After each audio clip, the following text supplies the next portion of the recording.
It's a terrible football show. What do you expect? I want whatever you guys are smoking right now. OH! Oh, baby, yeah! Just in my brain, it just makes so much sense. You have no quarterback. You're going to need some punters. Welcome to a terrible football show! That's my quarterback and my teammate, man. Ruins my holiday every damn year. They draft Xavier Worthy. What the? Wide receiver from Hamster. Bears pick his in. What? Bears pick his in. No! Jerry Jones, what are you doing? Oh, man. If it's Toledo, I'm drawing the best damn rocket there is out there. Excuse me. I don't even think that's PG. I told my HR director about this show. He's going to listen to it. We're getting sued again, boys. This show's so bad, we almost got sued once, we might get almost sued again. Listen, guys, this is a terrible football show where everybody may be good at nothing, but we are terrible at everything.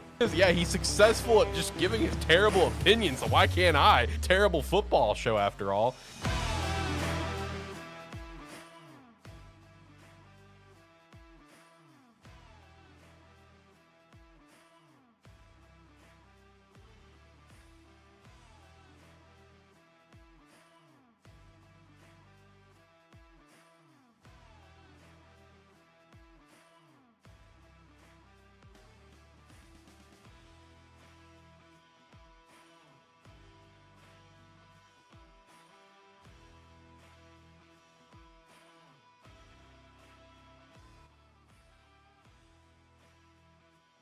Bomb before it was all said and done, just for fun, guys. Nothing personal, anything like that.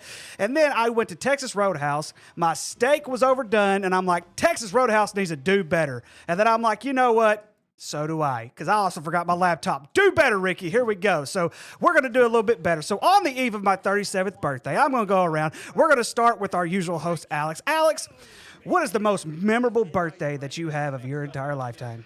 Man, that's a tough question because one of my most memorable birthdays was not memorable in a positive way. It could be positive or negative. Yeah. No, I mean, I had some great trips down to Lake DeGray, that's for sure. You know, we stayed at the lodge down there, and that was awesome. So probably some of those. Actually, I would probably say those because for anyone listening out there that has never heard of this game or played this game, go look into Fling Golf. It'll change your life. Fling golf is incredible. Fling golf is so much fun. It's normal golf, full 18 holes, but instead of like using a golf club, you're using like a lacrosse stick, and you are flinging that ball as far as you can, and it's a blast. Interesting. All right, Tyler, most memorable birthday. Most definitely my 21st birthday. Okay. But not the reason that you think. I rode my uncle to Laredo, Texas while he was working. And we got some breakfast tacos in Laredo, Texas. Okay, there you go. I love some breakfast tacos. And you said this was with who now? My uncle, he's a truck driver. Okay. Uncle Wayne, no teeth. No teeth, Uncle. I like that. No teeth. I like that. Yeah. Jacob, what about you? Well, my memory is kind of so I'm gonna have to go with the one from last year because I went to a concert last year for my birthday. Oh, that's what's up. Nice. All right then. Mine was my 30th birthday because my wife wasn't there. Let's do better, Ricky. Let's do better. God bless. Let's do better. Man. Actually, that is actually a true story, though. That it is actually a true story that she was not there. So we were not married at the time. And as a matter of fact, my wife and I actually dated once before we even got back together a second time. But anyway, that's a long story. So we were talking, and I said, hey, we're going to go celebrate my birthday tonight. I want you to be there. And she didn't show up. She ended up falling asleep instead.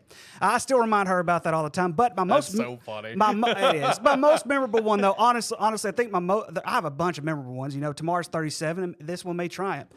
Fall of 21, when Texas came to Arkansas and we beat the crap out of Texas. That is probably my most memorable one. Yeah. My former boss at Pepsi was able to get me some tickets to that game, and it was a very, very memorable game. I mean, it was so beautiful. I ended up winning $5,000 at the casino that night, so that's a very memorable birthday right there. So you can't really. So it's a very memorable birthday. So shout out to that. But anyway, very good. All right, boys, we got a lot to talk about today. We've got some great topics that I think we have chosen very, very well for this coming week. But first up, shout out to Rogue Energy and the Sparky 3 shop. Please go on in there and purchase some things from us, whatever the case may be, as well as Rogue Energy. There's plenty of flavors in there for you to choose from, and obviously we'll have some commercials later that will also explain that just a little bit more. All right, so first up, the Big 12, gentlemen. This is something that I came up with, and a lot of it is just because of the simple fact is that last year we were bragging so much on the Big 12. We started seeing them without Oklahoma. We saw them without Oklahoma. We saw them without Texas. And we're like, is this conference even going to survive? And then we started realizing there's actually some good teams here in the Big 12. We even saw Arizona State, who made a run last year, who I thought was going to make another run this year. And then it just seems like for the first 2.5 weeks, I'd say 2.5 weeks. I know it's been 3, but let's just face it. The 0 week hardly makes any kind of sense in the entire world as it is. So just from this past weekend alone, Oregon beat the living dog out of Oklahoma State. Don't get me wrong, Oklahoma State's not very good, but Oklahoma State is one of those teams who was very, very good prior to all this crap. Mississippi State ends up ending Arizona State's streak. So Arizona State is done. I mean, they may be done for when it comes to playoff. Who knows? Missouri had a comeback against Kansas. Ohio beats West Virginia. West Virginia sucks anyway. But I think the most notable one, in my opinion, was Army beating Kansas State, because we saw Kansas State the week before lose. They didn't lose, but they almost lost to a North Dakota team. Shout out to the FCS and then that conference. They're very, very good. But now they lose to Army, who lost to Tarleton State the week prior from that. So it's like, okay, where do we go from here? So it seems like it's Iowa State than everybody. So here's my question.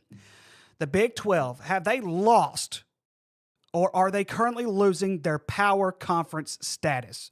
Let's start with Jacob today. Jacob, I think this is a great start for you. Is the Big 12 losing the status of power conference? I don't believe they are. And let me tell you why. It's because I think top to bottom, the Big 12 is the most consistent and the most competitive within their ranks. Everybody's good and bad at the same time, it feels like. And this conference is always that one conference, kind of like what the ACC is turning into a little bit. But the Big 12 is always wide open for pretty much any team in their ranks to actually win the conference. And I think, personally speaking, that's what all conferences should be, top to bottom. I think all conferences should have this type of competitiveness from every single team, where any team could win in any given year, where there's no like 1, 2, 3, or 4 teams that are running the conference every single year. The Big 12 is wide open. And I think that's the reason why they should keep their Power 4 status. All right, Tyler, what about you? Well, to me, they're barely a Power 4 team. So, they're basically doing what they're always done. You got a couple teams that are just randomly good out of nowhere, and that's what they got this year, is just a couple randomly good teams. And it's not like the ACC, the SEC, where you have powerhouses every single year. You have just random spurts. Like, it might be Texas Tech this year. It might be Iowa State. Probably not gonna be Arizona State this year. But that's just how the Big 12's always been in my eyes. You get them random schools that decide that this might be their year, and you got teams that are like, oh, last year was my year. I think I'm gonna be good again. Then you lose to Ohio. Shout out Bobcats. Yeah, shout out to the Bobcats. That's a big dub for that program. So currently, right now, there's only 2 teams in the Big 12 who are ranked in the top 25. 2. That's Iowa State, and I'm trying to think of Texas Tech. I always forget about Texas Tech for whatever reason. Hold on. You're forgetting another one. You're forgetting Utah. Come on, man. Utah is okay. You are right. Utah is. I keep forgetting that Utah's in the Big 12. I don't know why but I just keep forgetting that they're in the Big 12 for whatever reason. So I mean, yeah. So you make some compelling arguments. Top to bottom, it should be any given. But even in the NFL, we don't see that all the time. But at the same time, we do see random teams like a Jacksonville being a Buffalo Bills team that has no business being a Buffalo Bills team. That we've seen that, time and time again. But Alex, do you agree with these two? Do you think that Do you think they haven't lost their power status? Do you think they're as competitive as they need to be? What is your opinion on it? In my mind, the power status was gone the moment Texas and Oklahoma left. Yeah. I do agree with the mindset that it's great for a power conference to be competitive top to bottom. That's what makes the Big 12 so fun to watch and why we were hyping it up so much last year. Because it is fun when you have a conference that is wide open. But here's the question that I have when we want to talk power status. You know, you look at top to bottom of the current Big 12, right?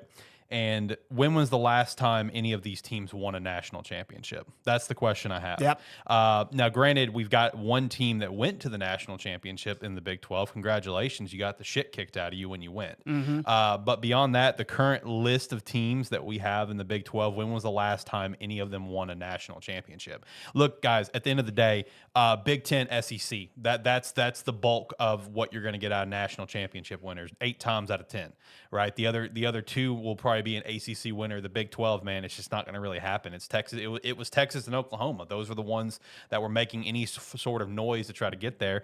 But I mean, when it comes to the power status, I mean, when in terms of the power status strictly in football, obviously they're going to hold on to it just because it is such a competitive conference, right? It's a very competitive league.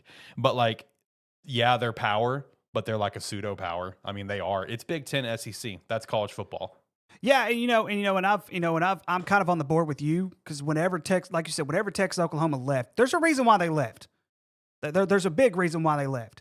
They knew they were not going to get their kind of respect staying in that conference because they dominated that conference nearly every year for a long time. And yeah, you did have a couple of them, like an Oklahoma State who came up. Baylor at one point was really, really good. But for the most part, Texas and Oklahoma dominated that conference top to bottom. So they knew they were not going to get that kind of recognition status, I guess, if you will, unless they went to a conference like the SEC. Correct. It's kind of the same way with USC going to the Big Ten. The Pac-12's been crap for years. Why not jump ship and try a different conference, which I still disagree with. I still think they could have held their own. But even then, I know last year was the first year we saw them in the Big Ten. But hey, the heck with it. They're not going to win the Big Ten conference. It's not. I mean, they're just not going to. They're not Ohio State. And I know Michigan got beat, but they're not Michigan. They're not the ones who hold the Big Ten together. Any comments before we move on, guys? Yeah. Last time a Big 12 team won a national title, 2017, UCF. Oh my God! gosh. Relax. Technically speaking, Relax. Goodness gracious. it is a recognized national title. Relax. Okay, Relax. that's it. We're going to commercial break. We're already going to an ad break. Jacob's already gone off full of left field. We gotta send this to ad. We're sending to ad break. We gotta relax. We gotta relax. We're going to ad. Hey, do you like caffeine?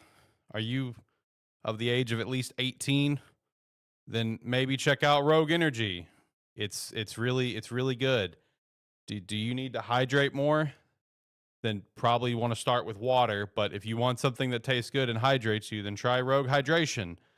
Do you need to chill more? Then try Rogue Chill. Do you need energy? Then drink the energy. It's really good. We have a referral link and a promo code Sparky3. You can get 10% off your order. Yeah, it's good stuff.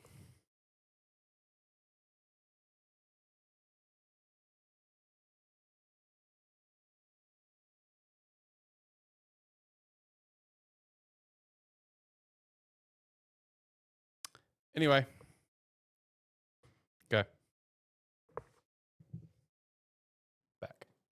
All right, welcome back. Thank you for watching the ad break while we were out. Our good friend Shane has walked in. Shane, I'll go ahead and introduce you the way that I introduce everybody else. What is your most memorable birthday? This is on the celebration, the eve of my 37th birthday, which is tomorrow. Well, happy early birthday. Thank you. I would say my 13th birthday. Good year. Because I got a box of rocks and twigs. It was a joke. And then my dad surprised me with a brand new bike. Oh, okay. Love that. I was so excited that I fell down the front steps about, and it was like an 8 steps that I fell down. Oh my And God, that's so funny. I ended up dislocating my wrist. It's like, how are you expecting to ride a bike when you can't even stand straight? That's so funny. That is awesome. That is awesome. Well, I meant to announce something before we even started the topics, but I was so into it, so excited to get ready and everything like that. But I do have an exciting announcement. This may not affect Jacob as much because Jacob lives in Ohio, and that's okay. Boys, I'm selling my house and I'm coming home. Oh, hey, shout out. Shout coming out. home. Coming to Ohio. Do what now?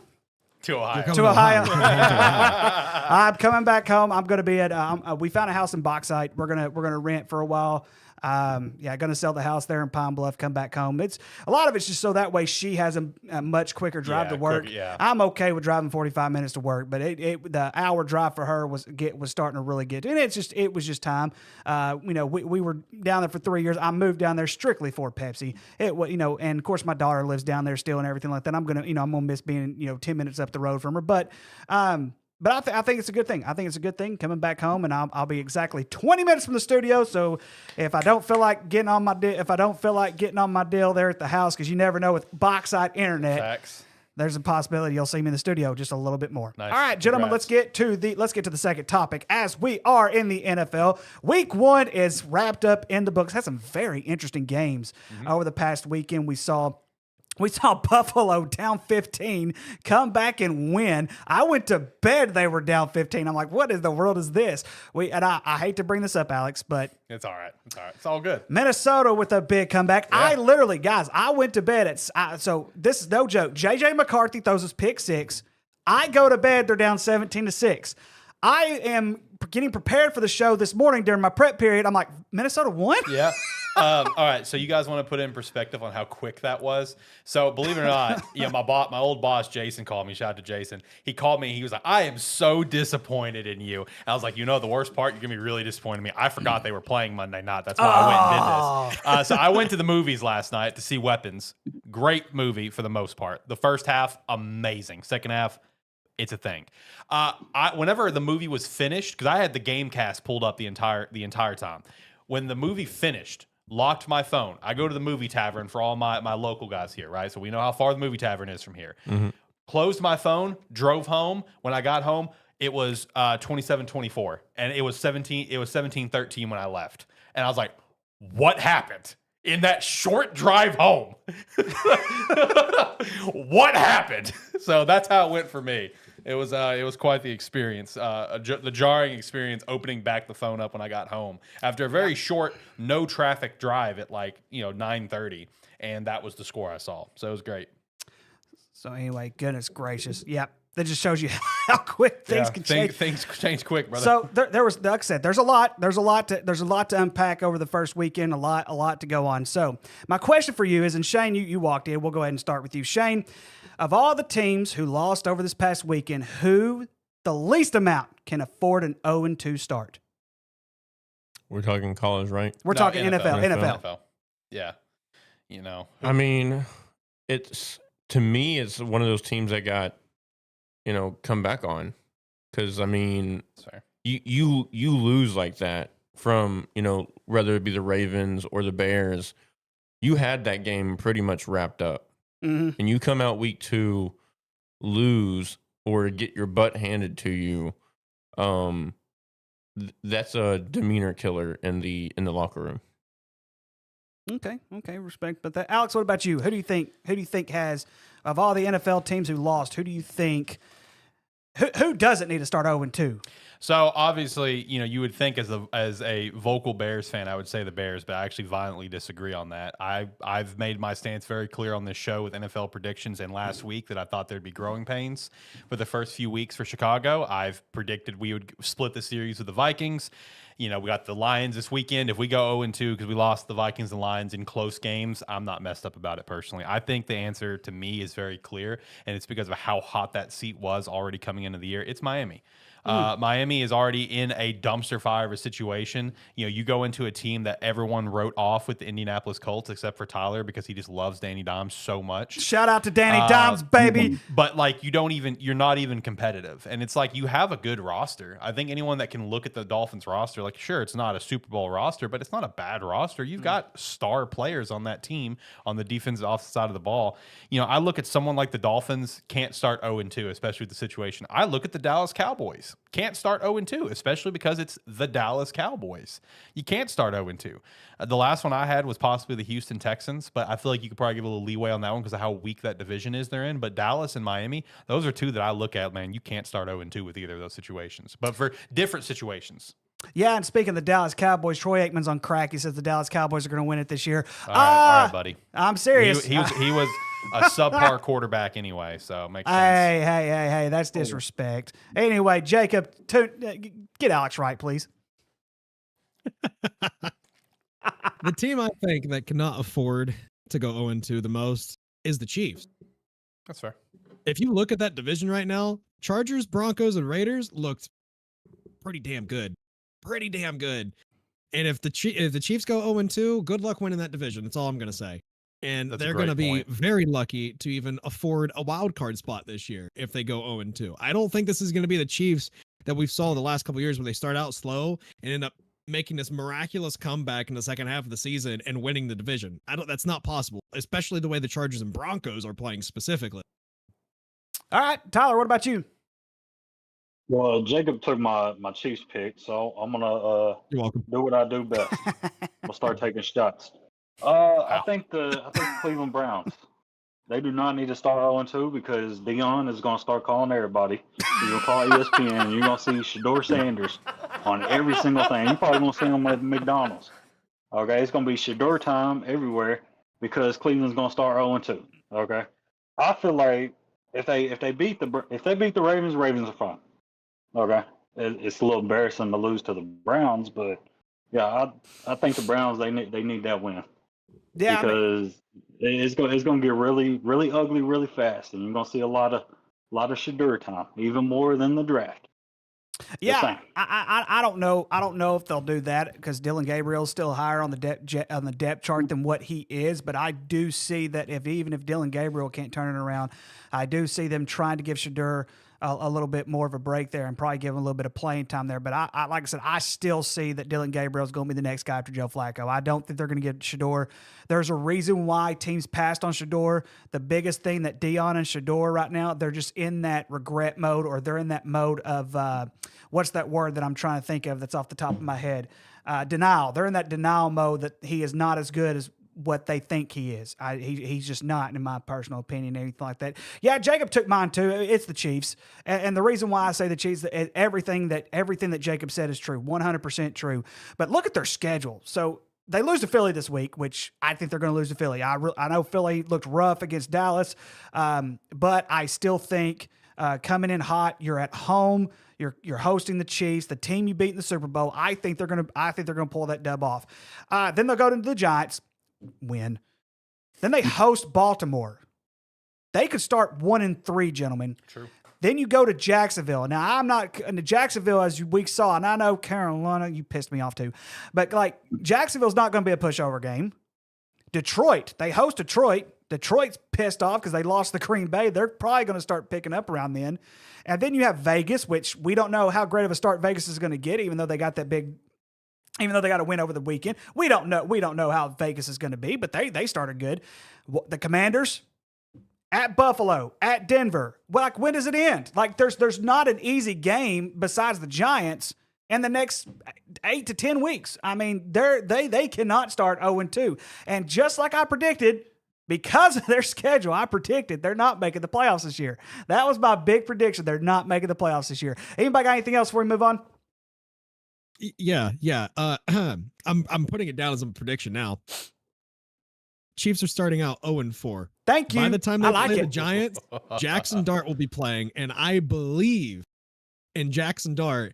and the Giants to take that dub. Just like I believe in Joe Hendry, baby. Let's go. Shout out to Jackson Dart. Yes, I absolutely love Jackson Dart. But yeah, because that is something else. I mean, and that tells you anything right there. Russell Wilson can't even play with that offensive line. That offensive line is terrible. And everybody wants to Daniel Jones, an NFL quarterback. Y'all get out of here. Daniel Jones is awesome. He's just playing with a bunch of trash. I mean, I love it. I absolutely love that they got that dub. All right, boys, let's move on. All right, so speaking of hot seat, we already mentioned Mike McDaniel. Obviously, Mike McDaniel's in the hot seat for Miami, and we all know that Billy Napier is probably going to be in the hot seat for Florida. So let's just call it out. Call it out as due. Miami's a dumpster fire. And it's going to continue to be a dumpster fire as long as Mike McDaniel's the head coach there. They've gotten worse. Billy Napier, on the other hand, Billy Napier in Florida. Now, first 2 seasons had a losing record, which I was shocked that they kept him a third year. Not going to lie to you, because it's Florida. They have high expectations down there in Florida. Believe it or not, Florida's expectations, they're not Ohio State expectations. They're not Penn State expectations. But when it comes to winning, they have some of the highest expectations just because Urban Meyer was able to do it when Urban Meyer was there. So they do have that high expectation. But with Billy Napier, of his predecessors that were there before him, never lost to a Group of 5 team. The ones that they have fired recently between him and Urban Meyer, they never lost to a Group of 5 team. But the thing with Billy Napier, and I'm one of those. I was on the Florida bandwagon this year because I thought Florida. Like, I'm sitting here thinking, yeah, Florida's going to be pretty daggum good. They are stacked with all kinds of talent. And yes, talent-wise, they've gotten better, but he is a terrible game manager, and he has been a consistent terrible game manager. So he is definitely one of the hottest on the hot seat right now. And so, Alex, let's start with you. Who else do you think either is on the hot seat or should be on the hot seat, in your opinion, who is on the hot seat or should be on the hot seat after week 2 college football, week 1 NFL? Let's start with NFL. So, I mean, anyone here can shout out the obvious ones of Mike McDaniels or Brian Daboll, right? They were the ones that were the hottest ones coming into the season. Yep. Another one that I'll throw out there is still a pretty young coach on his team, but I would shout out Dave Canales over in Carolina. And, you know, when it comes to Carolina, it's not necessarily anything he's done horribly wrong, but it comes down to Carolina is in contention for biggest dipshit owner in the NFL. He just has no patience, and he doesn't care to just waste money on paying multiple coaches. So that is one that I could definitely see, you know, getting canned if, you know, there wasn't a lot of improvement, because you look at all the rookie head coaches from this past week. I know Dave's not a rookie. Only one came out with a dub, Liam Cohen of Jacksonville, and good for him. I'm a pseudo Jax fan, yes, but that game told me more about Carolina than it told me about Jacksonville. That's just my personal opinion. On the college side, I mean, Bill Napier is obviously one of the top ones, but another one would be Mike Gundy. I mean, he's been there for so long. You know, he's a man. He's always 40. Got to respect it. He was showcasing his abs recently in a press conference. That was cool. But I mean, like, I understand he's an alum there, played quarterback there, has a long history there. I get it, but like, it's one of those things where, you know, when you have coaches like him who's been at a program forever, it's kind of time to move on, right? And, you know, in terms of flaming hot seats right now after week 3, those are ones that I would say are flaming hot. But, you know, there's a list that we can go down more. There's some more SEC teams. Let's look at Kentucky. But also let's look at maybe the entire season. Maybe it's not hot after right now this game, but maybe by the end of the season that, you know, their seat's going to be warm. I would say Lincoln Riley and Brent Venables are 2 names that their seats are going to be warm all year long, but they're not hot right now. At least that's my take. Then, of course, Sam Pittman. Sorry, guys. Oh, all right then. All right, Tyler, what about you? For college, I hate to say it, but I feel like Brent Pry of Virginia Tech. Yeah. Unfortunately, yes. I mean, when you lose to Vandy by 24, something is wrong with you. Hey, watch out for my Vanderbilt Commodores now. Watch your mouth, sir. They're 2-0 against Virginia Tech the last 2 years. Well, you know, it is Virginia Tech. That's why the coach is on the hot seat. I'm just saying. When you lose to Vandy twice, that's what happened. Okay. now, if Alabama loses to Vandy, hey, don't just give them that Bert Belima treatment. Just fire them on the sidelines. And then NFL, unfortunately, probably Dayball. He probably shouldn't get fired. He should have been retained. Honestly, that's my opinion. Yeah. You got his quarterback. You got to play him eventually. So I feel like he's safe until now. If Dart flames out, yeah, you firing Dayball quick. Or that's the only outside of the obvious, Mike McDaniel. He's probably gonna be the first one gone. Yeah, but I also think Dayball is just in a lose-lose situation because everybody knows the New York Giants are just a dumpster fire. They have been for years. I mean, we can all agree that as soon as they won their last Super Bowl in 2012, they've been a dumpster fire since. They've gotten no better at all. Like they're just in a dumpster fire situation. I don't know a coach who's going to be able to turn it around within a 3 or 4 year season. Just to be honest with you, because you're not just looking at winning. You're looking at drafts. They haven't drafted very well. Their offensive line is still one of the worst in the league, and it has been for years. Jacob, what say you? All right, so I not only have a few coaches for the hot seat, but I also have who I want to replace them. Okay, yes, let's hear it. Show off. So obviously, one of the top college football coaches on the hot seat is Kalen DeBoer. Yes, by far. Obvious choice to replace him is the Lane train. Give me Lane Kiffin, who should have been hired to begin with. Scott Satterfield for Cincinnati, and I want him replaced by Jim Knowles. And then I do agree with Tyler with Brent Pry. And I have a really weird but very interesting pick that I think would fit the culture in Virginia Tech. John Gruden.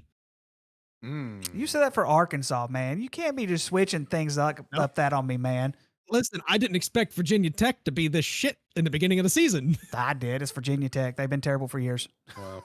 All right. But NFL, Mike McDaniel's obviously the go-to. I want Robert Saleh to replace him. I think Robert Saleh would fit perfectly in Miami. But my random pick that makes more sense now, it could go either way. He could either become more hot as the season goes on if he can't continue the success of the week 1 win that they got. It's Shane Steichen from the Colts. I think this is his opportunity to either make or break his job. And if he can't make or break it, Steve Spagnuolo or Joe Brady replaces him. Okay. What about you, Shane? You got anybody on the hot seat? Well, for NFL, I was actually going to go Steichen, just because they feel like in that front office they have all the right pieces.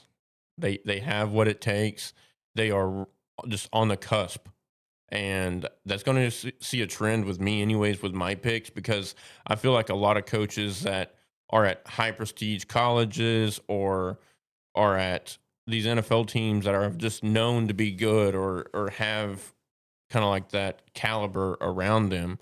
I think we may see a situation where if these teams aren't meeting what these teams should be hitting, that you're going to see some teams let go of them.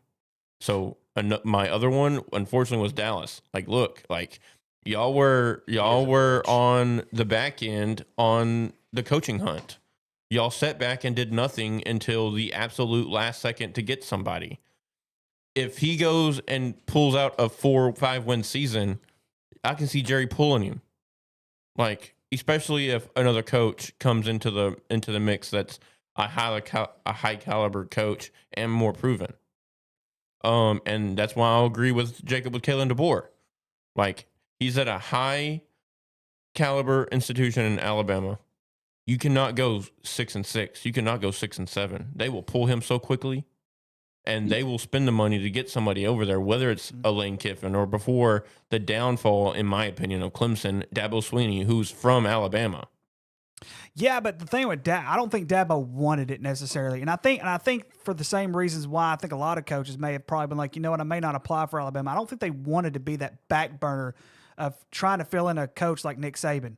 I mean, that's hard to do if you think about it. That is very hard to do. Y'all imagine what Bama was before Nick Saban. Now, there was a time Bama had success, but they didn't have the success that Nick Saban had. Yeah, Bear Bryant. You could argue Bear Bryant. I mean, in any kind of deal. But as far as consistency goes, the way he was with Alabama, I mean, Nick Saban was basically Alabama.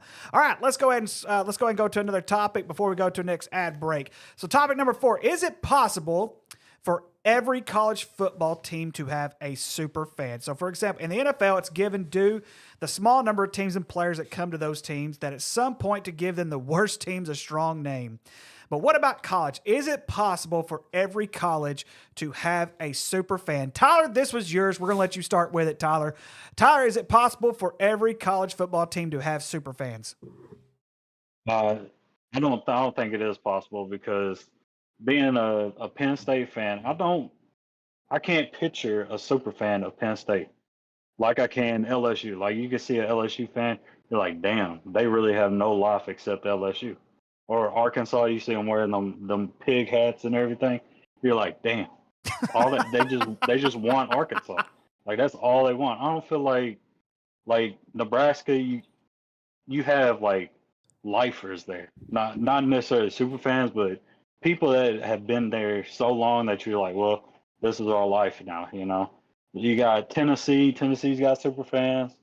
Florida, kind of super fans. They're kind of delusional, so you give them that. Yo, facts. State, Little brother Florida over State, there. Yeah, facts. Florida State has the best super fans out of the Florida schools, though.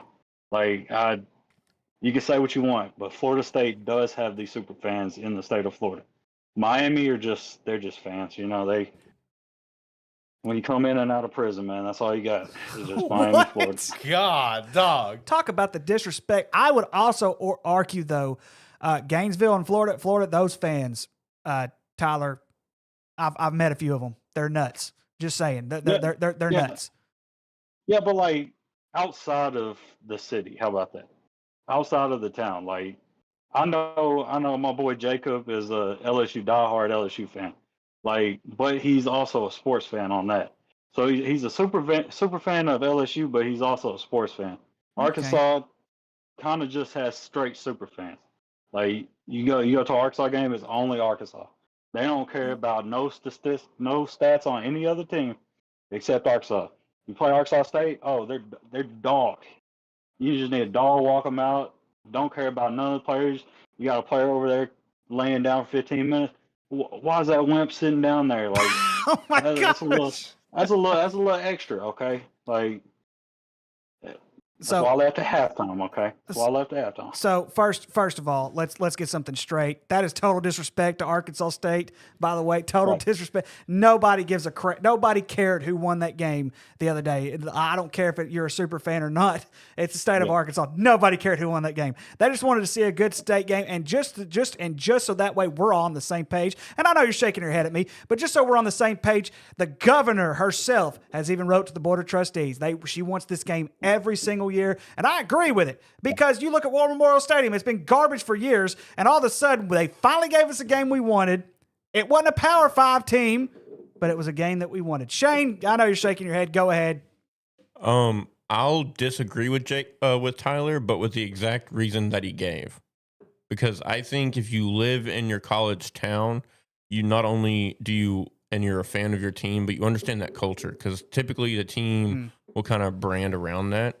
And that's why I think it's more likely that every college team has a super fan more than NFL. Because for the regions like Arkansas, like we don't have a professional team here. So we just have to pick either the closest team or like just go with a team and stick with them, you know? And we don't fully understand like that city, that town, that culture that team brings. And then also like, listen, I've been listening to people like Tyler for years talk about how Arkansas State will dog walk Arkansas. And I understand Arkansas State this is probably a down year for them, okay? But listen, you have no idea how much pride and joy it brought me to watch the Hogs absolutely put the leash on them and walk them out the front door. So I'll disagree with you. I understand your perspective on like, hey, that's a team and a game that we wanted for years and years and years. But I wanted Arkansas to win that game no matter what. Like if we would have lost that game, I probably would have pitched the bandwagon somewhere else. Well, I mean, and here's the thing. Here's the thing though, because you said it on the board that yourself. It's based on where you live. And I've lived in Northeast Arkansas. I lived there for 5 years. I lived there for 3. And so you know what I'm talking about. What was the one thing Arkansas State wanted all those years that you lived there? They wanted to play the Razorbacks. They felt like they had a chance. And then let's go on top of that. The team Bryant played out of Georgia Friday night. They had commits that are committed to Arkansas, and they had commits that were committed to Arkansas State. So they played the game Friday night because they were going to play it on Saturday. They played the game Friday night, so that way they could go see that game on Saturday. So I mean, in some ways, it's great that we were able to get that kind of a game because Arkansas State, they don't have an in-state rivalry or anything like that. Maybe they create one out of this. I don't know, but there have been times over the years, and I can name some of the years that Arkansas State has had a better program. They've had a better team than what Arkansas has. So I can definitely make that argument. All right, what about you, Alex? Do you think there could be super fans? Well, first off, shout out to Rob Coleman and Luna in chat. Just wanted to shout them out. But when it comes to every college team having a super fan, let's just talk strictly FBS play. I think technically yes, because I just fact checked. 2024 United States population 340 million. It's a lot of people. Realistically, yes, there's going to be at least one single super fan for every team. Yeah. But the thing is also there's that other argument of no, because like let's just talk group of 5 for a second before I hit power 5. The group of 5, like you're only a super fan of those if 1, you're a psychopath like me, or 2, you went to that school. But even the people that went to those schools, they'll be like, oh yeah, this is where I went. I will always love them and support them. But I'm also an Oregon Ducks fan. I'm a Georgia Bulldogs fan. I'm a Texas Longhorns fan, right? Like that's just how it is, right? But then also you look at the power side of things.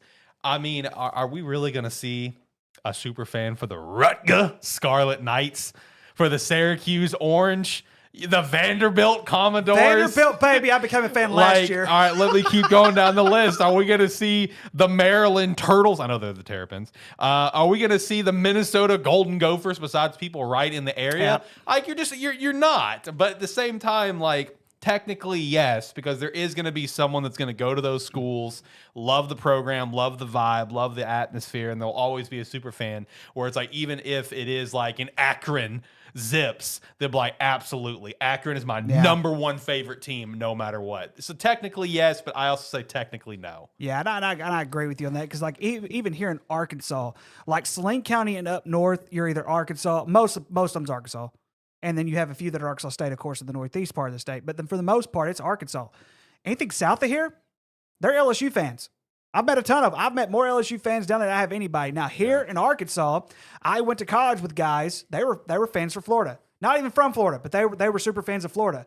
A good friend of mine, that's a basketball coach at Woodlawn. He's a super fan for Florida. He watches Florida basketball. That's who he is. He's a super fan for Florida. And then I also have this other couple. They're all Oklahoma State. All Oklahoma State. They wear Oklahoma State gear. Their daughter goes to Oklahoma State. And this was before their daughter actually went to Oklahoma State. But their daughter went to Oklahoma State because they went to Oklahoma. And so there's all kinds of stuff that you can do. What about you up there in the north, Jacob? What about you? So I'm going to take what Alex said because I agree with what Alex said and branch it a little bit. I think that it is possible for a person to be a super fan of more than one team. I used to be a super fan of a big team and a small team, Ohio State and Northern Illinois. I think it's absolutely possible to be both. And I don't think that necessarily the size of the school or how well the school's doing or has been doing historically, I don't think any of that matters. It really doesn't. A lot of the times, like Dallas, for instance, for me, I became a Dallas fan for one player. Does that mean that I wasn't there for all the Super Bowls? I wasn't there for all of that. And with Northern Illinois, let's be real here. Northern Illinois has never had really any much success. Except when they had Jordan Lynch. Jordan Lynch was a dog. Dog. Okay. True. So was Garrett Wolf. But dog. I think that it is possible for every single college to have super fans in and out of the area that they cover. I mean, obviously you have the statistics, but also if you love a team or love the players that are on the team or the coach or whatever, it drives you to want to become a super fan. Now you can be the super fan that I was and jump ship. Yeah, just like you're about to be a jump ship for the Dallas Cowboys too, Mr. Super Fan. That's right. Washington Commanders. Let's go, baby. Yeah. Hey, I also want to, piggyback off that for one thing too, because I want to make something very clear. And if anyone disagrees with me, at me, bro. We'll fight about it. I will happily fight about it. Want to piggyback off what he said is that it's totally fine to be a fan of more than one team. My stance on that, though, just make it very clear who your team is. You know what I mean? as long as you do that, by all means, be a fan of a second team, but also can't be in the same conference, or an NFL cast can't be in the same division, conference, whatever. That's some weak shit, Jacob. Hey. Why are you calling out Jacob? Dallas to Washington. Come on now. Hey. You're just as guilty. I know I'm just as guilty. You Don't both be- are. I'm just saying, man. It's You're- okay. you're- It's okay. But Jacob's worse than you because Okay. we're talking a rival here. But anyway, point is, like, look, you can support different teams, dude. I joke about this all the time that I try to have a team every college conference just for funsies, right? And for the most part, I do. But like at the end of the day, like I'm gonna stay clear. It's just like, yeah, it's about the Miami Hurricanes and the Hawaii Rainbow Warriors. And lately, it's become more Hawaii Rainbow Warriors because like their social media like group has embraced me, and it's super cool. Shout out to them. Shout out to them, bro. A lot of them follow me and stuff. I'm in one of those. Yeah, he's in it with the Wyoming Cowboys. So, Oh gosh, it's great. All 15 people in the Wyoming No, Cowboys. no, Here we go. no, The Wyoming no. Cowboys. Here we go. Let's yeehaw them sons of bitches. Here we go. Oh gosh, this is great. All right, boys. Let's hit another ad break. Shout out some merch. We have a merch store. It's not that great, but we have one. Sparky3shop.com. You can go pick up some really poorly designed merch, like the B shirt, which I think is actually really awesome. We have this thing called the Lonely Boy. It's just a cool little design. I'll put more terrible merch in there, especially if you recommend stuff, then I will probably put stuff in there. We have some really poorly designed hats, so that's cool. Yeah, and I think that's it. Spark3shop.com. It's in the description below somewhere. Sparky3shop.com. It's a place you can visit and buy some merch, I guess, if you're feeling spicy. See ya. And welcome back. Ricky had to step out real quick. A couple things in chat. Luna said, there's like minor hockey in my area. People go all out for local teams. Bro, when it comes to hockey, I don't doubt it. When it comes to hockey, I don't doubt it. That's a whole different animal. And then also, first question, dog or dog, depends on the day, but for the most part, it's dog, with that AW in there. But that's the way we roll. And second, is that good or bad? Is it good or bad on what? I guess I missed that part. Is that a follow-up to something that we said? I don't remember. Or are you talking about the dog or dog? I apologize on that one. But no, show's rolling well, though. Boys, overall, how we feeling? Shane, how are you, man? Didn't really get to say hi to you. You just kind of came in like you're my side piece or something. Like came right in and was doing what I was doing. Yeah, just kind of snuck up in here like my side piece. We didn't get to say hi or anything. It's just whole ordeal, man, whole ordeal. But we got the host back. Ricky's back. He's getting situated. He's about to pop on that headset. He's about to pop on that mic. We're ready to roll. Let's do it. Oh no, you're good. Oh, we're good now. Yeah, dude, we've been on the whole time. My bad. Oh, good. I thought you said you were going to hold on. Oh, okay. No, I said I'd hold it down for you. Okay. Yeah, because there was a couple questions in chat. So. All right, look, we got a couple questions in chat. Did we answer those questions? Do we still need to answer those questions? Nope, we're good. Oh goodness. So nothing I need to answer. No, it was good. No, Jordan Lynch and Garrett Wolf. Jacob can probably back me up. Those guys were dogs. Okay. They were. Absolutely. Jordan Lynch at one point was like, oh God, this is going to be one of those. Where did we mess up on at the end of the show? I think he was like somewhere in the top 10 in Heisman voting, like his senior year. Like I think he only got like 10 or 9 in Heisman voting his senior year, Jordan Lynch. But man, he was a dog, man. And Garrett Wolf was a dog too. He never panned out for the Bears, but he was a player. He was a player. All right, gentlemen, last topic, and then we're going to get into some picks. So late last week, I don't know if you guys have read the article yet or not, but the NCAA is about to propose a new transfer portal rule. This transfer portal rule is going to eliminate the spring transfer, which I think is in March, April, something right around in there, to where now it's just going to be a 10-day period. Excuse me, and this 10-day period will start January 2nd. The only thing that sucks about it is that it's right in the middle of the playoffs. That's the only thing that sucks about it. So here is the thing. What are your thoughts on just a 10-day period transfer portal? Will this be better, worse, whatever? It's somewhere in between for college football. Jacob, let's start with you. What do you think about this new proposal, which they are hoping to vote on by October? First and foremost, the NCAA is focusing on the wrong things to take care of right now. the absolute wrong things. This is the last thing they need to be focusing on is the transfer portal and where it's going to be.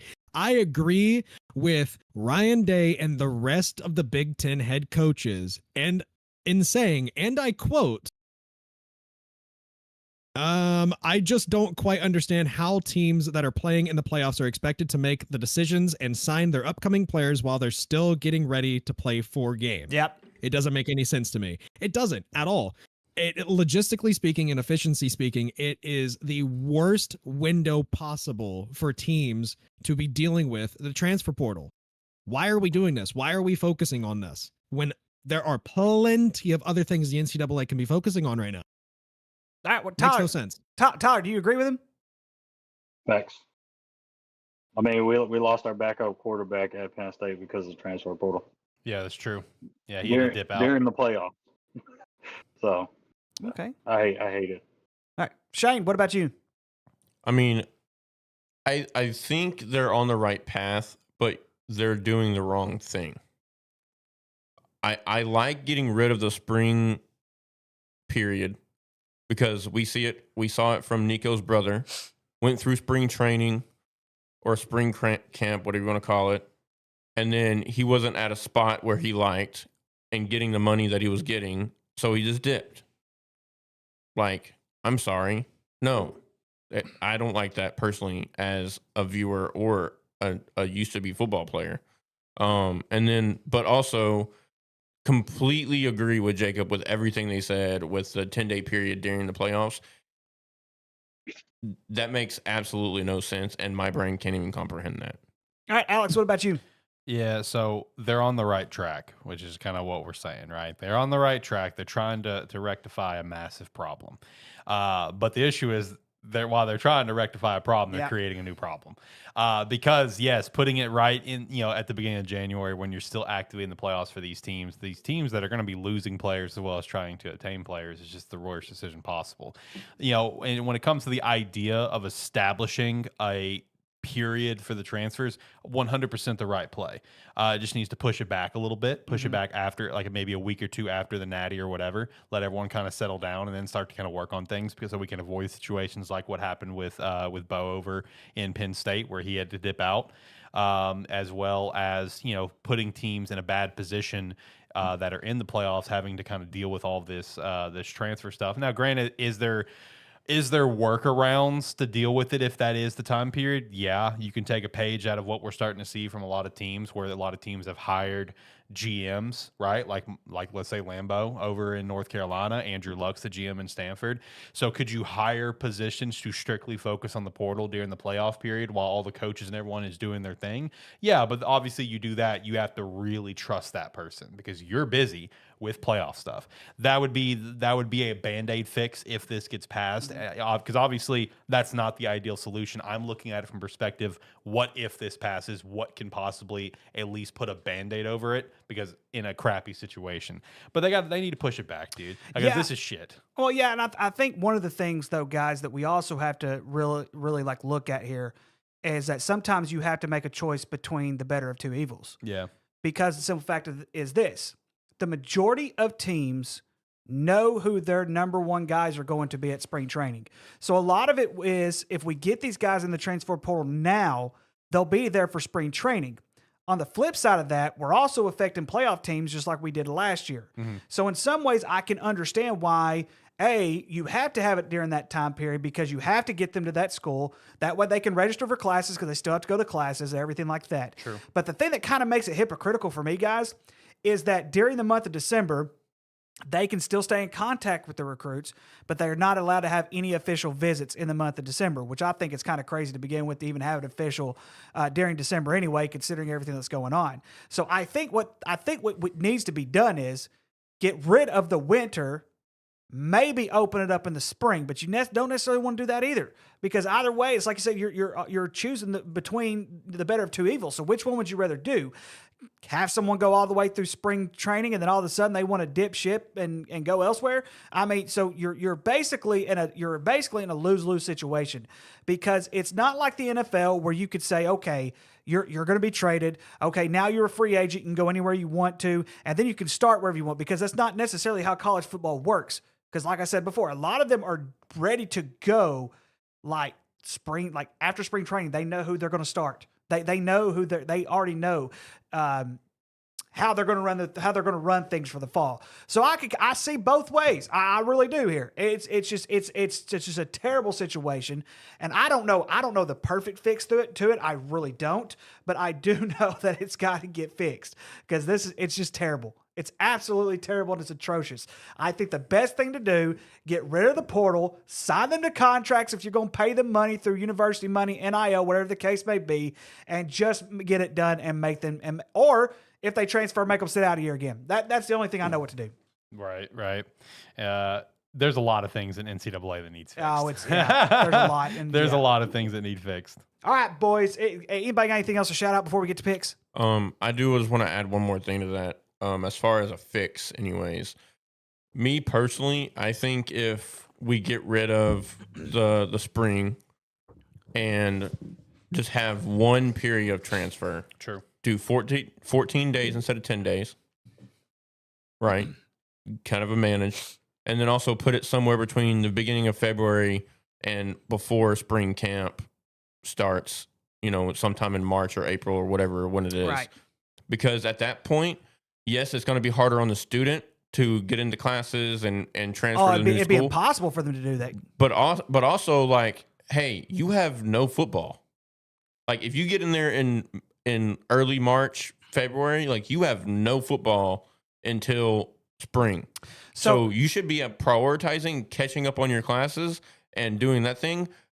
I think that's fair because, for one, these people, these players, especially players like Nico and this players that are grabbing hundreds of thousands, if not millions of dollars of NIL, they can manage a couple of extra online classes. See, and the thing about it is, yes, you could possibly do that, but like Arkansas State University, I'm getting my ed specialist degree, which is a step before getting a doctorate.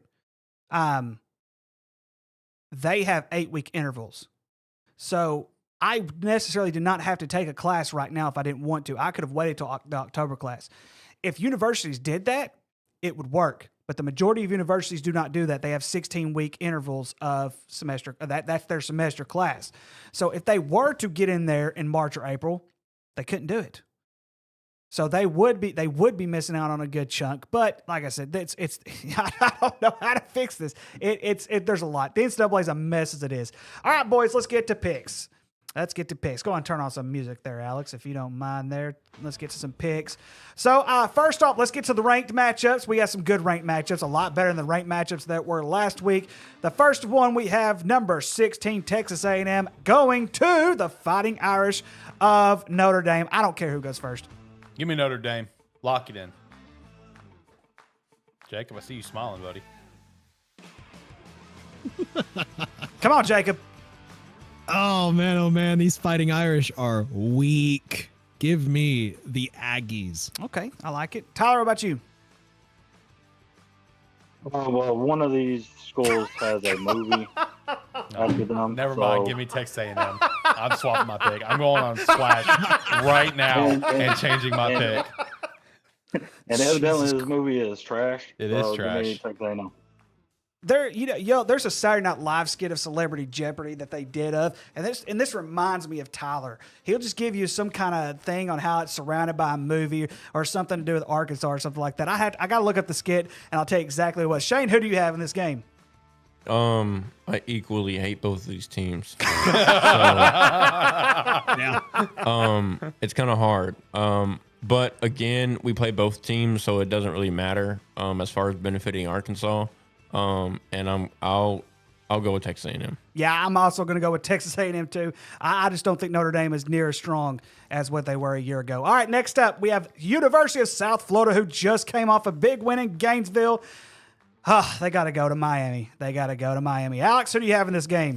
So first, I'd like to shout out that I did say USF could be a problem because the starting quarterback is back. They got Singleton back at receiver. The defense is the one worry that USF is going to have this year, especially with how they played last year. But USF is going to be a team to watch all year long. They very well could be that G5 representative. But give me the U. They're going to walk out with a dub. But it will be a close game in trademark Miami fashion. All right, Jacob, what about you? Nah, I think South Florida's gonna take the crown. I think they are going to officially lead the state of Florida by conquering the rest of the Florida teams. Give me South Florida. That's a take. By That is a take. That's a 7 take. points. You forgot about Florida State. Who? Florida State. Who? Yeah, who? All right, Tyler, let's hear your long story about how, South Florida, and, we had a coach named Stan Heath who coached at South Florida, so you're probably going to end up picking them. Yeah, let's hear it. Oh, that is a very good pull. I like that. South Florida. I was right about one of them last week. I was right about the Bucknell one. I ain't gonna lie. I was right about that one. So I'm going to guess them when I can guess them, man. All right, sorry, Tyler, go ahead. Okay. South Florida was good in the mid 2000s. When they randomly were number two Number 2. in the nation, maybe. Wildest year ever. Well, this week they're playing the Convent, so hopefully Beck doesn't have some sheriffs on the sideline because he's going to prison after his beat down. Oh, my gosh. All right, Shane, who do you got? No, I will say Carson Beck does look like a good fit to star in the next longest yard film. God, isn't my that the gosh. damn truth? That dude ugly as hell. But I'm gonna go with the U. Thank you. Yeah, I'm also going to go with the U. I like South Florida. Don't get me wrong. I really like South Florida, but going back-to-back weeks and environments like that, golly, that's going to be tough. And I think it'll be close. Hey, and listen, I'm on the bandwagon. I think right now USF is the heavy favorite. They could lose this game, guys, and still make it still make the playoff and get that last playoff. So they can still do it. All right, next up Don't let is Giovanni know. do what now? I said, don't let Giovanni hear that. No, I don't care about Giovanni. Okay, here we go. Backyard brawl. Pitt at West Virginia. Gosh, guys, these teams suck. I don't know who to pick in this one. It's going to be a good one. Give me Pitt. Yeah, give me Pitt. I just it's going to be a gritty matchup, man. This is one of those rivalries in college football that these teams can be garbage, but it's going to be at least a fun, gritty matchup. It's going to be just going to be good. The name's going to speak for itself. It's going to be some good old backyard football. I told you guys that West Virginia is a shit team. I told you. I called it. It's a I work in called that progress. Bobcat victory from a mile away. It's a work Give in me progress. Pitt because West Virginia sucks. Work in progress. All right, Shane. I'll go West Virginia, just for the giggles. There you go. All right, next up we have the Shula Bowl. FAU at FIU, Florida Atlantic at Florida International. Alex, who do you got? Well, God, it almost slipped out. Forget FIU. Give me FAU Owls. Give me the Owls on this one because we are not FIU fans here. Yeah, I don't think I've ever caught an FIU game in my entire life. Ever. I almost forget that they are actually a Division One. Your life is better for that. FBS team. Your life's better for that. Give me the Owls. Thank you. Tyler? FIU likes to fight, and True. Arkansas basketball got a transfer from FAU, so give me FIU. Give me the Owls. Thank you. Oh, my gosh. All right, so, gentlemen, as the only one on here knows anything about Florida International football, because they sucked last year just as bad as Florida Atlantic. Well, Florida Atlantic was okay or anything like that. Currently, Florida Atlantic has a 7-year winning streak in this rivalry, or this Don Shula, whatever the crap. Give me FIU to end that streak. They will end that streak. All right, here we go. All right, so we also have some shout outs from some of our hosts, some of our panels here. I'll do mine first, and then because I don't know who the rest of these guys are except for one of them. But I have Vanderbilt at South Carolina, and I know what you guys are thinking. Vanderbilt got lucky. Vanderbilt looks pretty daggum good right now. South Carolina, they don't look as good. They really need this win, though. I mean, if you think about it in that sort of fashion, because they're trying to rebuild up from that team that they had last year. I think South Carolina wins the game, but I think it's going to be very, very close. Give me South Carolina. I love you, Vanderbilt. You're the only jersey that I own. And That's crazy. That is, first off, that is a crazy statement. Hey, but man, just because, listen, I don't care if I hate it. I don't care if I love the team, hate the team, whatever the case may be. I am 50-50 straight down the middle. I am not a Dallas Cowboy fan that tells you they're going to win the Super Bowl every year. I don't kiss ass where kiss ass doesn't need to be made, okay? I just love Vanderbilt Commodores. Y'all leave me alone. Man, and here I was thinking that me and you, I was ready for this one. You were the host of today's show. And Are you kidding me? Give me Vanderbilt, baby. Let's go. There we go. Give me Vandy. Let's go. Here we go. Vandy. You're out of your Let's mind if you go, think I'm picking baby. South Carolina. Give me to win. Vandy, The brother. Gamecocks? Are you seriously? Sorry, that just had to be. Give me the Commodores with the upset. Let's go. Let's go. Jacob, what about you? In my SEC power rankings, I have Vanderbilt at 10 and South Carolina at 11. So give me Vanderbilt. 'Cause There we they're go. the better team. Running the Commodores, baby. Tyler, you want to go, or am I taking this? Oh, I hate Diego Pavia, so give me, His glasses on give me for the this. glasses. Give me the glasses. What the? Oh, Lord. Okay. All right, Shane. Shane, who do you You know, when I was looking at games, I saw this. I was like, you know what? Vandy very well could beat South Carolina. Like, that is not outlandish to me. But with this whole shtick today, you changed it, and I'm going beamer ball, baby. I'm going beamer ball. Wow. All right. All right, so let's go around. Let's go that way. You guys could shout out your game of the week this week. Shane, let's start with you. Which one was your? I don't know whose game of the week is. You what. know whose game his was. Is yours Arkansas Ole Miss? Yeah, same Okay, as I did yours. not know that. I really did same not. as I yours. thought someone else had that. Okay, go ahead. Go ahead, Shane. You had Arkansas Ole Miss. Who you got? I got Arkansas. Interesting. I'm going to continue to pick Arkansas until possibly this weekend. So we'll see. But Possibly this weekend. I want to see how our offensive line holds up to a Power 5 team. I want to see how Talon performs under going against a Power 5 defense. And I want to see our defensive front going up against an offensive front of Ole Miss. Ole Miss, no matter how bad we are or how good they are, we always give them fits anyways. And I With the think, exception of Jackson Dart. yeah, well, when they put 70 on us or whatever. That's true. Yeah. We won't talk about that time. 4th and 25. But yeah, I'll go the Hogs. All right, Alex, I already know who you're picking. Yep. Already locked in. Ole Miss. Sorry, boys. I got to keep up the trend. He's the one who pointed it out. It's a meme now. I got to keep going with the meme. All right, Jacob, who do you got? Shouting out my SEC power rankings again. I have Ole Miss at 13 and Arkansas at 14. So give me the Rebels. All right. Tyler? So I hate to do this, but the last time Ole Miss has beat Arkansas 3 straight years was back in the 90s. So give me Arkansas. You know what, Tyler? I was going to say the same exact thing that you said. They have not beaten us 3 straight times since the 90s, and I don't think they're going to do it now. For some reason, I think this Arkansas team, they came out swinging against Arkansas State. They didn't come out flat like I thought they would. They came out swinging. If they can come out swinging again this week, they've got a pretty good chance to beat this Ole Miss team. They don't have a Jackson Dart quarterback anymore, so I think I'm also going to take the Hogs on this one. All right, Alex, which one was yours? So this is one where I think the winner is possibly pretty clear, but it's just a really interesting matchup for me, and that's Texas State and Arizona State. The biggest reason why this is interesting, so let's keep in mind, Texas State did accept the invitation to go to the PAC. The PAC, obviously, we all can agree, is definitely not going to still be a power conference with the lineup they've got of teams, right?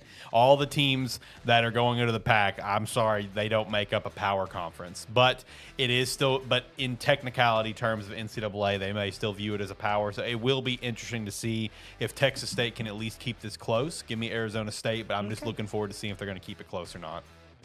All right, Jacob, what about you? I do firmly believe that the PAC is still going to remain a power team or a power conference. Thank you very much. Relax.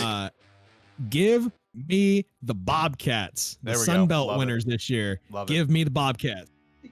I don't know if they're going to be the Sun Belt winners, but they're going to be close. All right, Tyler, who do you got? There's only one true Bobcat, and that's Ohio. So give me Arizona State. Respect. Shay, who do you have? I'm going Arizona State. Yeah, I've got Arizona State bouncing back. You cannot play near as worse as what you did last week. There's no way you can play near as bad as what you did last week against Mississippi State. All right, Jacob, you're next. All right. So, as we all know, boys, Clemson almost got knocked off by Troy. Very nearly got knocked off by Troy. They are on the cusp of losing a big game, and I think that's going to be this game against Georgia Tech. Georgia Tech, this is about to be where they take their leap into the upper echelon of the ACC, along with Florida State. Give me the Yellow Jackets. Okay. Give me Clemson. I'm gonna ride with it for now, but I do see the logic behind Georgia Tech. I was pretty close on this one. All right, Tyler, what about you?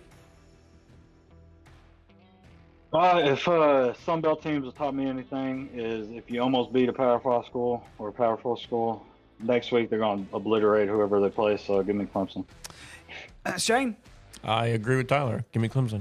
Yeah, I mean, I just don't think we've seen the best. I think when you're dragging a loss like you did with LSU, you're going to have drags. You're going to have some setbacks. And as much as I want to go with Jacob's pick, I'm also going to go Clemson as well. I'm sorry, man. I did not expect you guys to clean sweep Clemson. What the hell? Hey, listen, man. I'm ready to be wrong. I really am. I'm ready to be wrong about this game. And You're going to be wrong. Listen, so come over to Georgia Tech because you're going to be wrong if you don't. Listen, if I'm wrong, I'm wrong. But I'm telling you, usually when history, like Tyler tells you, when you come close with the Sun Belt team, you just obliterate the team the next week. All right, it's just how it works. All right, it's just like Godspeed for you, then, my friend. Godspeed for you. I'm just saying it's gonna happen. All right, Tyler, we know which one Tyler's is. Go ahead, Tyler. Well, I picked Maine and Stonehill for 2 reasons. Stonehill, random school. Okay, they're up in the Northeast, the New England area. Maine, I picked them because they're playing against Stonehill, and there is a former #1 pick in the NBA that is from Maine. He's probably the only person that's ever from Maine.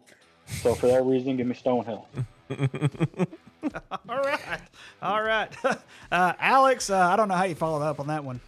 Easy. You go with the better logo of the two. You go with the Stonehill Skyhawks, not this ugly black bear that Maine's got going on. Give me the Skyhawks. Shane, what about Shane? Jacob. Jacob's next. Sorry, Shane. Jacob, who do you have?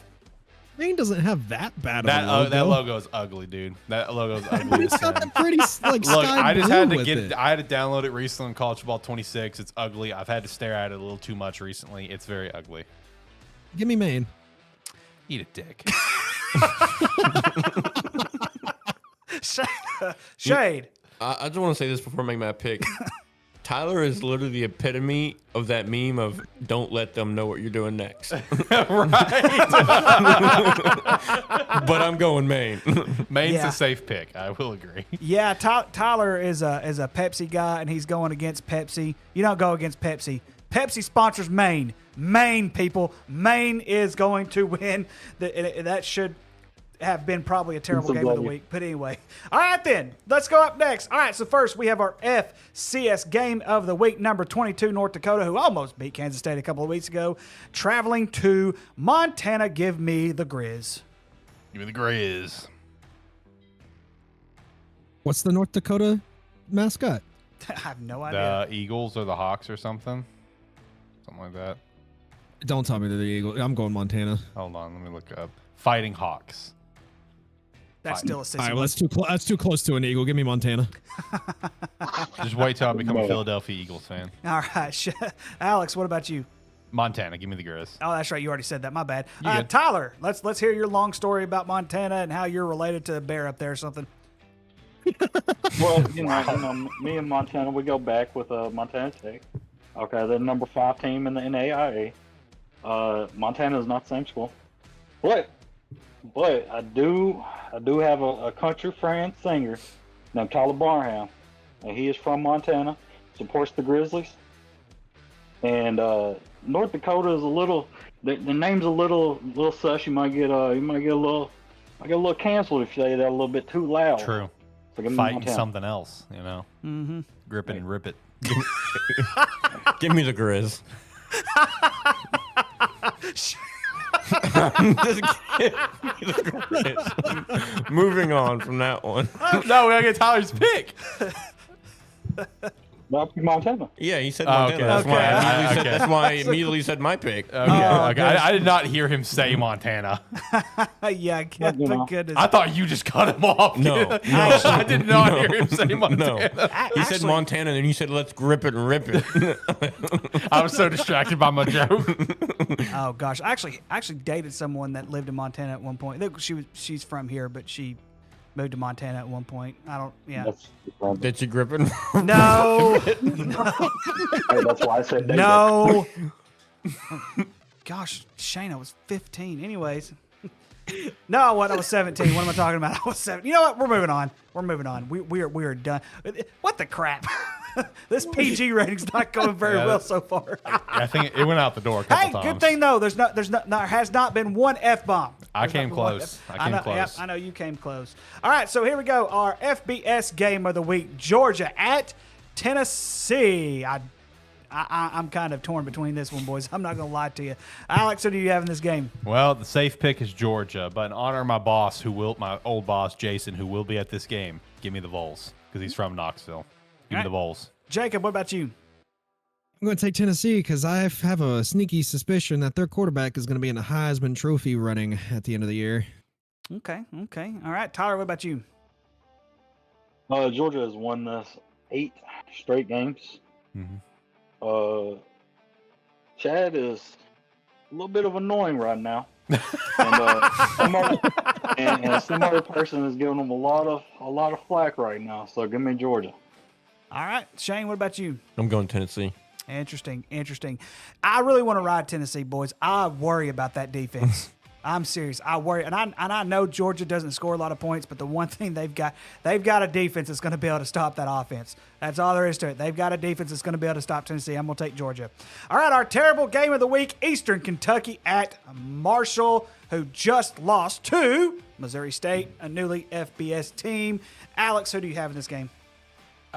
You know what's sad? Both these teams stink, and they're both their respective levels. So therefore, the natural edge is Marshall, which give me Marshall for that. But guys, I'm gonna be honest. Marshall is so depleted on talent that Marshall could actually lose this game. But give me Marshall. Like that's how bad both these teams are right now. All right, Jacob. What about you? I'm taking Eastern Kentucky. Interesting. You know what? It could be. It's possible. Who did Eastern Kentucky just lose to? Didn't they get massacrely blown out by somebody this weekend? Probably. They're bad. So is Marshall, though. They're both like bad in their respective divisions of FCS and FBS. So therefore, the upper hand should be to Marshall.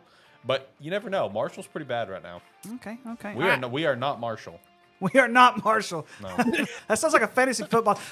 Tyler, was that your fantasy football team name, or was that your brother's? Definitely not mine. Okay, I think it was. I think it was your brother. I think it was your brother's. Probably could have been mine. I don't know. And I just remember it was like, we are not Marshall, and it was a terrible year for him, or I don't remember if it was you or him. All right, Tyler, who do you got? Who do you have in this crappy game? That terrible year probably was me.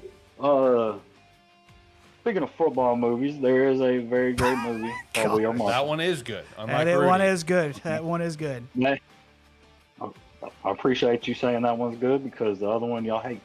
So that's because it sucked. Give me the off-brand KFC. Give me Eastern Kentucky. Off-brand KFC. That's great. That is great. Oh, Lord. God bless. All right, Shane. Let's see you follow up on that one. Yeah, there's not really anything I can say except for I'm also going Eastern Kentucky. Are you getting KFC after this? I very well might. Okay, let's see here. Yeah, they're both absolutely garbage and terrible. Let's see here. Eastern Kentucky, they've actually won a game. Wow, I did not know that. They beat Connecticut and got smack dogged by Louisville. Connecticut's not very good, but there's Marshall. Give me Eastern Kentucky. I'll take Eastern Kentucky. They've proven they can win a ball game. All right, that's it for college. Now let's go to the NFL picks, our notable fun matchups. First of all, we have the Washington Commanders at the Green Bay Packers. Alex, who do you have in this game? Give me the Commanders to get this dub in Lambeau. All right. Jacob, what about you? Give me the Packers. I almost said it. Luna was saying in chat, like PG-13. I was like, we try. We mostly fail. We try. That was one of those times where we would have mostly failed. It could be one of those parts wherever, in semi-pro, whenever he said, damn it, that he covers the microphone. You probably could have done that. All right, Tyler, what about you? Well, I feel like Green Bay traded for a player strictly because he is used to beating the Washington team. Wow. So give me Green Bay. Wow. All right, Shane, what about you? I'm going Green Bay. Yeah, I'm about to say I can't go against Tucker Kraft yet. I can't go against him yet. Give me Green Bay. Next up. All right, now hold on. I got to mute all mics for a sec. All right, we're back. All right. There goes the F-bomb, gentlemen, ladies and gentlemen. No one heard it. It was no one just heard it? only in the studio. Okay, my bad. See, he has buttons for that. People can hear you. I wish I had buttons like that where I could just mute everybody. Be like, yes. Anyways, all right. Next up, Philly at Kansas City. Super Bowl rematch. Who do you have, Alex? Give me the Eagles, man. Yeah, I like the Eagles here. I'm riding the Eagles on this one too. I'm telling y'all, Kansas City's not making the playoffs this year. Jacob, what about you? Who's Travis Kelce gonna hurt this week? Wow. Gonna go 0-2. Give me Philly. They're gonna go 0-2. Fly Eagles, fly, Jacob. They're gonna go 0-2, and the next thing you know, engagement's over. All right, Tyler, what about you? That's tough. I picked the Eagles to miss the playoffs, so What? I gotta go Kansas City. You really did pick the Eagles to miss the playoffs? Okay, you did, because you said the Giants were gonna go to the playoffs. He did. Well, you can't be questioning. You said Oregon's gonna miss a bowl game. Hey, they still could. Relax. They still could. Just because they score 70 against nobody you doesn't mean that they're not going to score. They're not going to. All right. Oklahoma State, dude. All right, Shane. Yeah. You just made my point. Shane, what about you, man? Wait, Oklahoma State's turned into a nobody you? That's there are nobody you. Anyways. Did you not? Oh, wait, you did miss the first conversation. My God, you done crap did miss in the years. conversation, yeah. So I'm just. I'm going Eagles. Okay. Yeah. So sweet. We swept the Eagles. I think everybody swept the Eagles. No. No. All right. So Philly is used to getting swept, though. okay. So I guess. Okay. So everybody. All right. So everybody on the panel, shout out your game. I don't remember my game. I'm gonna lie to you. I don't remember my game. Denver, Indy was yours. mine Denver and Indy? Yeah. Indy. Okay. See, I didn't remember if mine was Denver and Indy. Because like I said, I think this one's going to be a good one. And like I said, Danny Dimes is going to continue his role at home. Give me Danny Dimes in Indianapolis. Give me the Indianapolis Colts. Maybe. No, give me Denver Broncos. I don't like the Colts. Give me the Broncos. All right, Jacob, what about you? That was random. Give me the Colts. I'm a Jags fan. Tyler. There's only one horse, and that is a colt. So give me the Colts. Wow. Okay. Okay. It's a lot easier to draw. Can you not put me behind Tyler anymore from going forward? Because like anything that he says, it puts Shane's brain in a pretzel. Did you listen? Quick question. Did you listen to last week's episode? No, I did not. Okay, so listen to last week's episode. There was Tyler's a time on Tyler one. was on one last week. Lord. So, and I guessed one like right off the top of the bat because he kept on with his stories and everything like that. We get to the Bucknell game because Bucknell was our terrible game of the week last week, and I brought up the time that Arkansas lost to the 2006 NCAA tournament. So he hates Bucknell and all this and all that. He just laughed because that's exactly what he basically said. All right. Anyway, all right. So Shay, go ahead.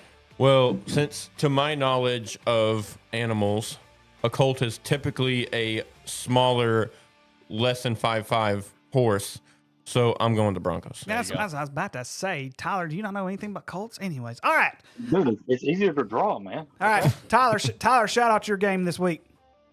I have no idea what my game was, to be honest with you. Y'all. Alex, Hey, I forget too. There's so many. It was Browns and Ravens. Browns and Ravens. Oh, it was the Browns and Ravens? Oh, for the love Yes, of it was God. Browns and Ravens. Yeah, this is an easy selection. You was up 15 to Buffalo. You blew it. You're definitely not going to blow it against the Browns because you're going to let the Browns win, so you ain't got to teach Shadur. So give me Cleveland.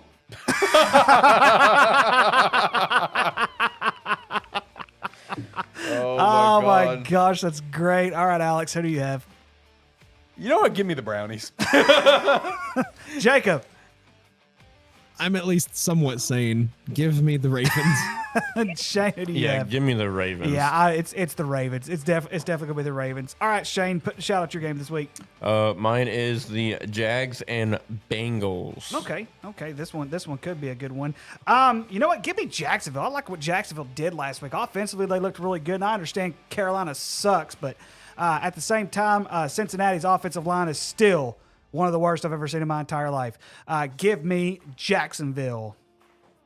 Alex, who do you have? Man, give me Cincy. Okay. You know, I as a whole, I like the Cincy team more than what I like out of the Jacksonville team. Again, the Jacksonville's win against Carolina told me more about the Panthers than did the Jacksonville Jaguars. Okay, that makes sense, I guess. All right, Jacob, who do you have? Give me the better quarterback. Give me Joe Burrow and the Cincinnati Bengals. Respect. All right, Tyler. So I was trying to go 0-16 on week 1, and Gosh. the Bengals won when I picked them to win. So for that reason, give me Jacksonville so they can keep losing. Dadgummit, Tyler, I'm about to switch my pick now. Thanks, Tyler.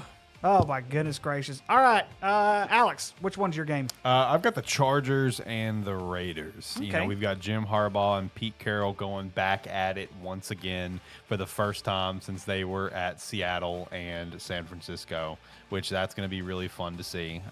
Give me the Chargers on this one. Yeah, I just think the Chargers, they're the more veteran team right now. I mean, shout out to, Pete Carroll for winning his first game last week. I think Ashton Jennings is going to be a superstar stud running back in this league one day, but not yet. Not yet, even though he is on my fantasy team, and he's going to Same. stay on my fantasy team. All right, so, for that reason, I'll take the Chargers. Jacob, who do you have? And those Chargers are looking deadly this year, finally. Yeah. And hopefully they stay healthy Yeah, for they the first gotta time stay- in yeah. quite some time.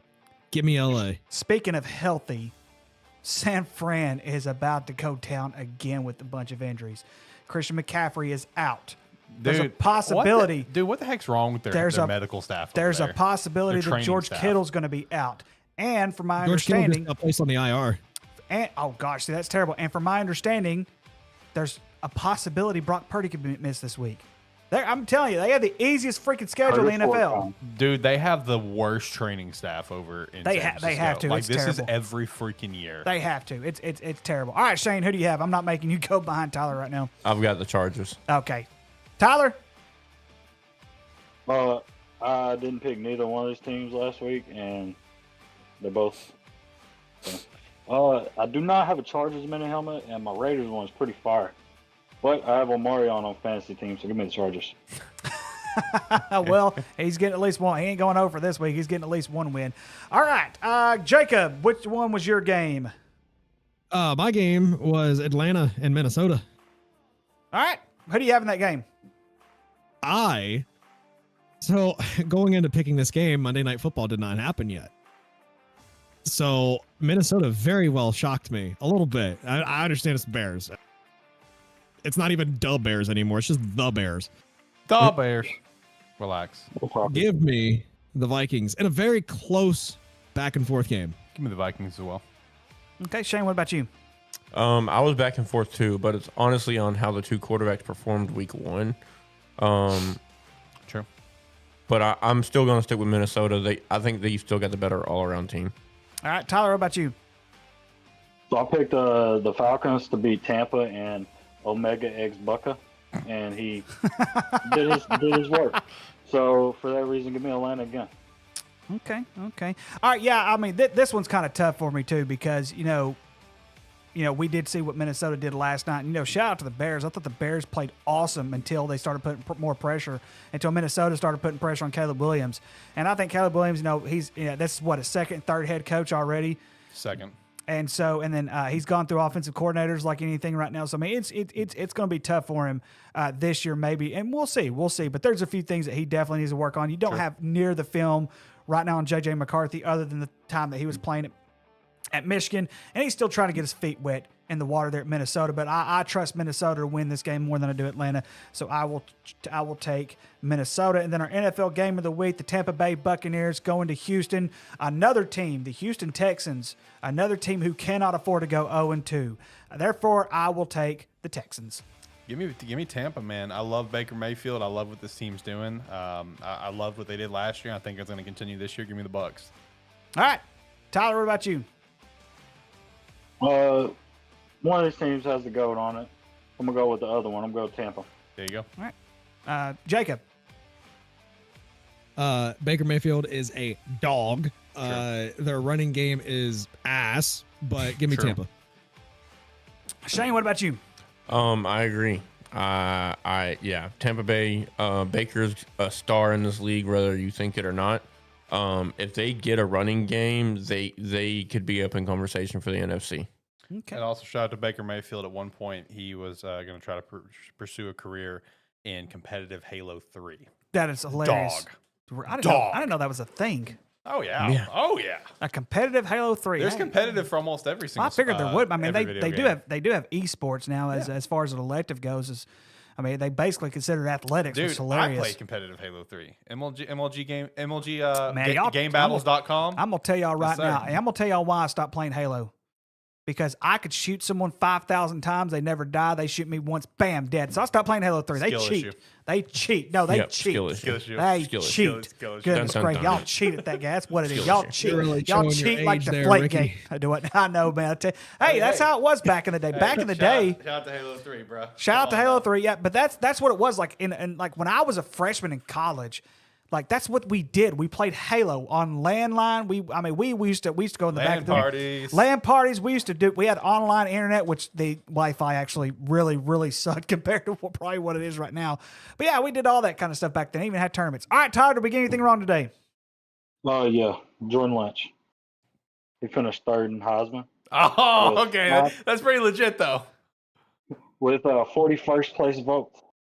So sucks for him that Jameis was ahead of him. Yeah. And I'm assuming I don't know who was. I didn't see James that part. didn't even deserve that one. Oh, that is a lie. But okay. Huh? Crab legs were good though. Goodness gracious. I knew it was going to And, be Jordan Lynch. I knew it was going to be Jordan Lynch.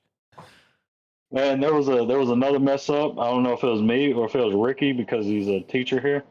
He did not let me get my pick in for Pitt in West Virginia. So for that reason, This is the second time this Second has ti- happened. Probably because you had some long story. West Virginia, them Mountaineers. There's only one Oh thing that my I think God. about with Mountaineers. That's Brokeback Mountain. Give me Pitt. Am I right? I will also catch one. Ricky, as soon as I got done announcing my game, he went to Tyler, so I didn't get to announce who I picked in my game. I could have swore you did that. I could have swore you picked. No, That's so you funny. said I could have swore you said a team, and I'm like, okay. no, okay. you said who? What's your game? And I said Jags and Bengals. He said, okay, Tyler, what you got? My bad. My All bad. right, I also had two mistakes that I need to own up to. The first one, not that big of a deal, and that is I forgot to set up 4 cam setup where it had Tyler and Jacob. So the entire first segment, I just had every cam on with an empty chair because I forgot to set it up. But the more crucial mistake, and originally I was going to just let it go and hopefully no one noticed.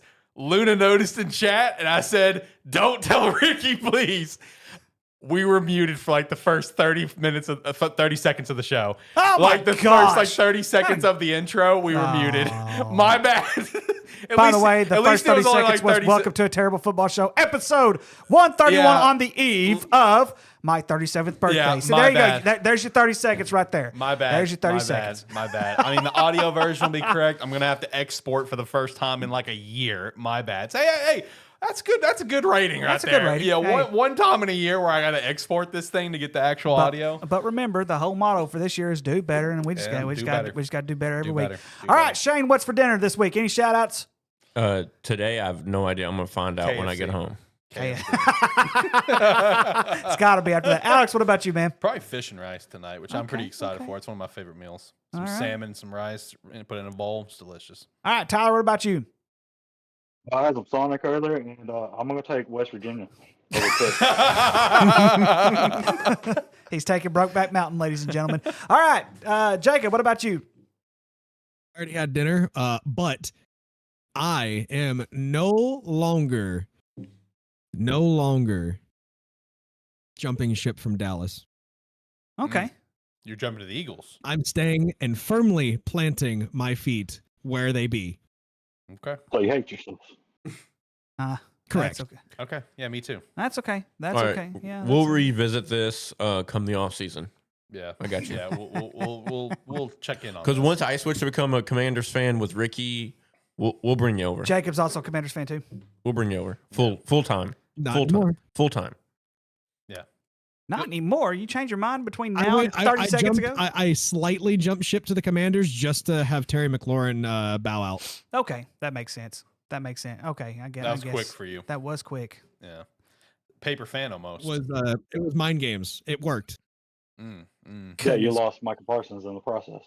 Yeah. How's that make you feel? Don't need him. Our Nah, defense looked stellar without him. That's what I said. That's what I said. I said the defense will be fine with him. They're going to be just fine without him. Yeah, they'll be fine without him with a 9-8 record. That's okay. We're still not going to mess with That's his fine. That's a baby winning self. record. That's a 8-9. winning record. 8-9, brother. You said 8-9. 9-8. You can't be I'm changing your swapping mind. it out. Oh, I I'm swear. swapping it out. He's swapping just like Jacob did. Facts. All right, let's hit the music. Yeah, hit the music. Yeah, my dad gum. Yeah, I already had my dinner. It was Texas Roadhouse. Shout out to that. Shout out to Sparky 3. Get some Rogue Energy. Get some merchandise at our shop.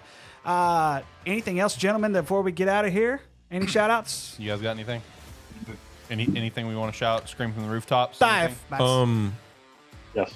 That thing for Rob in chat, Yeah, my you- buddy from the link from 2 weeks ago, that's still going on. He's currently first right now. So let's not only help him out, I'll put but it back in. help I'll put it back in. I help got them you. kids. Got you. Tyler, anything to shout out?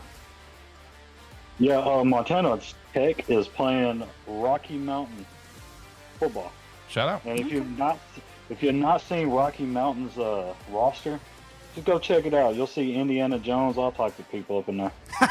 I'm about to do that. Oh, Indiana Jones plays there? I'm gonna. I Have saw that on game day. I didn't know where he played, but I saw that on game day. Jacob, what about you? Anything to shout out?